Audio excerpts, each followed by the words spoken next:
Okay, यहाँ पे ये बात हो रही थी कि भाई नॉर्मल सर्कमस्टांसेस में जो वेसल के अंदर, सिर्फ अगर इस ब्लड वेसल की बात करें, तो वेसल के अंदर से अगर फ्लूइड को बाहर जाना है तो सिर्फ क्या जिम्मेदार होता है? Hydrostatic pressure. ठीक है, ये hydrostatic pressure it can push the water out. यहां से अगर पानी को बाहर भेजना है ना, तो ये हाइड्रोस्टैटिक प्रेशर की जिम्मेदारी होती है कि वो वाटर को पुश करे बाहर की तरफ। ठीक है, और उसके अलावा अगर हम बोलते हैं इस वाटर को बाहर वापस बाहर से अंदर पुल करना है, तो ये किसकी जिम्मेदारी होती है? ये जिम्मेदारी होती है प्लाज्मा कोलॉइड ऑस्मोटिक प्रेशर की। बात समझी ना? तो जब जब यहां से सपोज हार्ट से ब्लड आया, आर्टेरियल एंड पे आया, तो यहाँ पे हाइड्रोस्टैटिक प्रेशर ज्यादा है, तो कुछ प्लाज्मा यहां से निकल जाता है बाहर।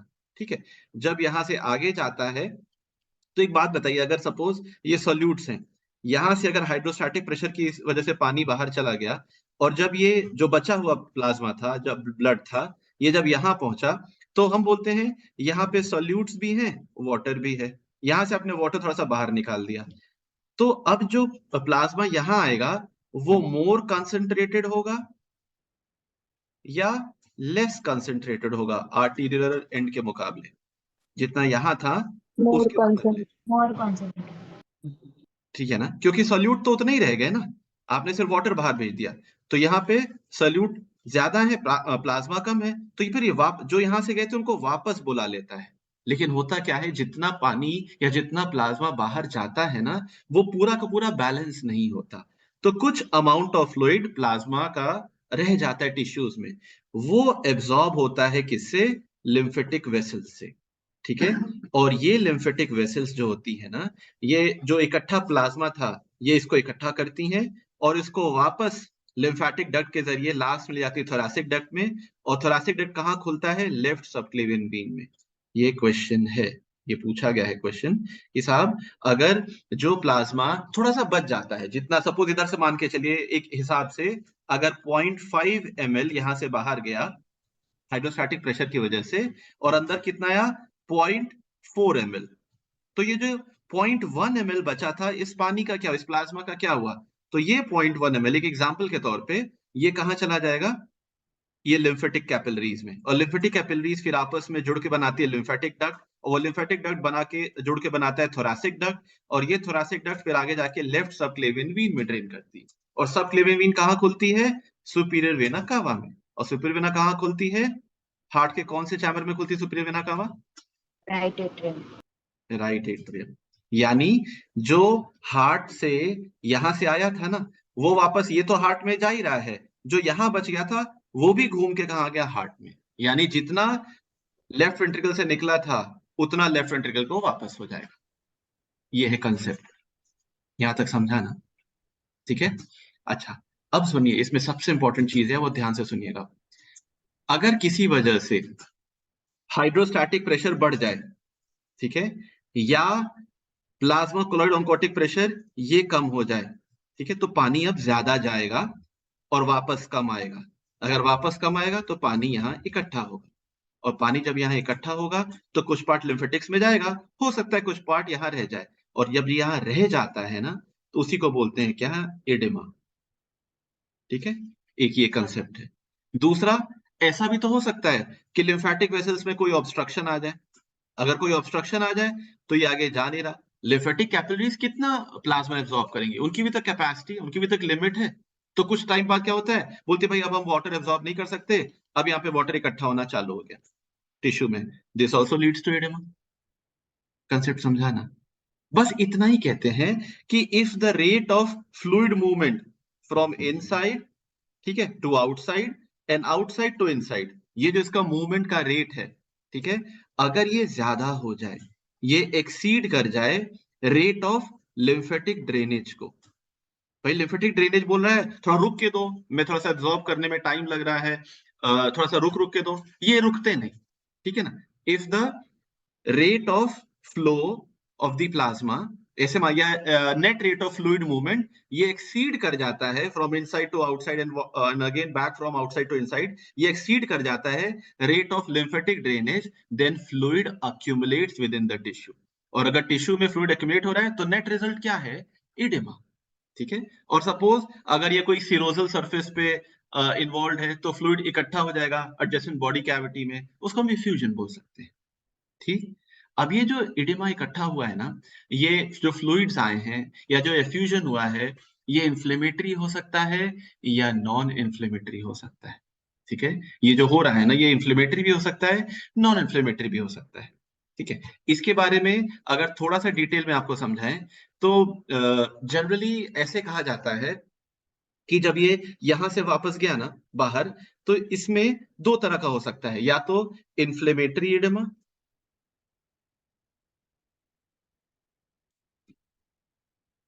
या नॉन इन्फ्लेमेटरी इडिमा। पहले एक ये कंसेप्ट क्लियर कर दूं, फिर आगे चलता हूं। इन्फ्लेमेशन की वजह से इडिमा क्यों होता है? क्योंकि इन्फ्लेमेशन में जो इन्फ्लेमेटरी मीडिएटर्स निकलते हैं ना, जैसे मान के चलिए हिस्टामिन निकला। हिस्टामिन का काम ब्लड वेसल पे क्या होता है साहब? ये उनको क्या करता है?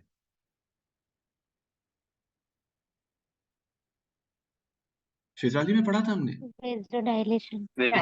डायलेशन। ठीक है।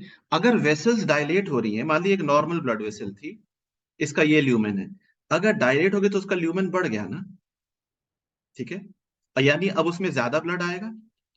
तो इन्फ्लेमेशन में इन्फ्लेमेटरी मीडिएटर्स निकलेंगे, जैसे हिस्टामिन निकली, और हिस्टामिन आके वेसल्स पे एक्ट करी। एक्ट करने के बाद से उन्होंने क्या किया, वेसल्स को डायलेट कर दिया। तो डायलेट से क्या हो गया, इसका ल्यूमेन इंक्रीज हो गया। यही मतलब हुआ, इसका ल्यूमेन बढ़ गया। तो जी साहब अब ब्लड ज्यादा आ रहा है इसके अंदर। इसका मतलब इन्फ्लेमेशन ने क्या किया, पहली चीज वो ब्लड का फ्लो बढ़ा दे रहा है। इन्फ्लेमेशन ने क्या किया, इन्होंने इंक्रीज कर दिया ब्लड फ्लो। ठीक। अब मानिए यहां एंडोथेलियल सेल्स थी ऐसी, अगर ये डायलेट होते हैं तो एंडोथेलियल सेल्स के बीच का जो गैप है उस पर कुछ फर्क पड़ेगा क्या? इंक्रीज होगा। इंक्रीज होगा। इंक्रीज होगा। ठीक है। तो पहले जो, अगर ये बहुत ही छोटू सा गैप था लगभग इतना, अब वो इतना हो गया है। ठीक है। जो प्रोटीन थे ना यहाँ पे, जैसे एल्बुमिन हो गया, ग्लोबुलिन हो गया, जो प्लाज्मा में प्रोटीन थे, पहले ये इतने बड़े थे कि इसके बीच से निकल नहीं पाते थे, गैप छोटा नहीं निकल पाते।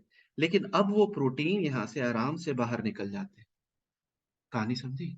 ये प्रोटीन यहां से आराम से बाहर चले जाते हैं। यानी इन्फ्लेमेशन में जब हिस्टामिन निकली या जो भी हम बोलते हैं इन्फ्लेमेटरी मीडिएटर्स निकले, तो उन्होंने क्या किया, सिर्फ एक काम किया, वेजोडाइलेशन। और वेजोडाइलेशन से दो चीजें हुई, एक तो उसका ल्यूमेन इंक्रीज हो गया साहब। ठीक है। तो ब्लड फ्लो बढ़ गया, इंक्रीज ब्लड फ्लो। और दूसरी इंपॉर्टेंट चीज क्या हुई यहाँ पे, जो एंडोथेलियल सेल्स थी उनके बीच का गैप बढ़ गया, यानी अब इसकी परमिएबिलिटी बढ़ गई है, यानी इंक्रीज्ड वास्कुलर परमिएबिलिटी।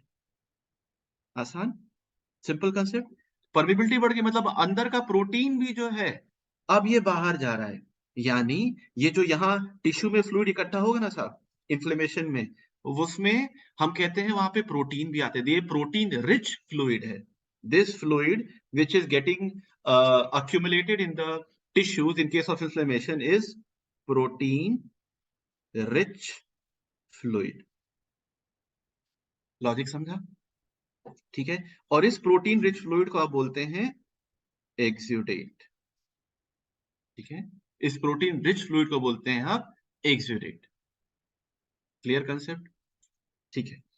और एग्जाम्पल के तौर पे देख लें कि एक्सुडेट कब होगा, जब बॉडी में इन्फ्लेमेशन हो सकता है। बॉडी में इन्फ्लेमेशन हो सकता है। तो इन्फ्लेमेशन, इन्फ्लेमेशन और इन्फेक्शन में बेसिक फर्क यहीं पे भी क्लियर कर लें, फिर आगे चले।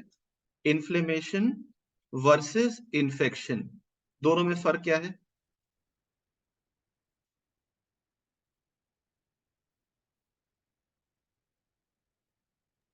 सर इन्फेक्शन में माइक्रोबियल इन्वेजन होता है बॉडी में, और inflammation is response to that microbial invasion. Very good, excellent. जैसे बोला गीतांजलि ने कि अगर इन्फेक्शन देखें तो कोई भी माइक्रोब अगर ये बॉडी को इन्वेड करता है तो बोलते हैं ना साहब, ये तो माइक्रोबियल इन्वेजन हो गया बॉडी में।